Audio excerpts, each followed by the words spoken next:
सब घर वाले कहाँ जा रहे हैं? शायद वॉक करने जा रहे होंगे। सुबह जानान तुम पे क्यों गुस्सा हो रही थी? अब ये बात मैं आपको बताऊंगी और आप सबको जाकर बता देंगी कि नसरीन गीबत कर रही है। देखो, हर दफा सबके सामने अपने आप को क्यों बड़ा दिखाती हो? जब देखो लड़ाई के लिए तैयार रहती हो सिर्फ। पता नहीं, शायद इसलिए कि सब मुझे बगैर वजह के दबाते ही रहते हैं। सुबह आपने खुद देखा है ना जनान साहिबा को, बिला वजह मुझे धमका रही थी, जबकि मेरी कोई गलती भी नहीं थी, फिर भी मुझसे इस तरह पेश आई वो।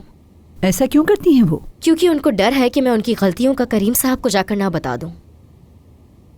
खैर, मेरी अम्मी कहाँ हैं? काफी देर से नजर नहीं आ रही, बल्कि मैं मेहमत से पूछती हूँ कि कहाँ लेकर गया था उन्हें। मरियम आपा, मैं अम्मी को कब से कॉल कर रही हूँ लेकिन वो फोन नहीं उठा रही।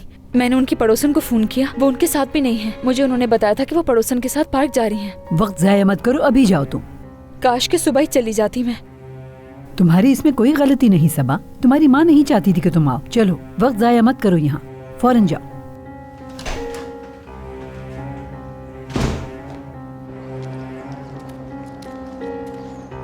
मेहमद,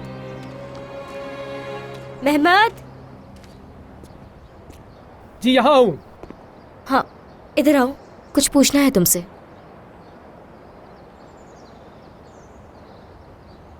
मेरी अम्मी अभी तक नहीं आई, कहाँ छोड़ा था उन्हें? कब्रिस्तान के बाहर छोड़ा था।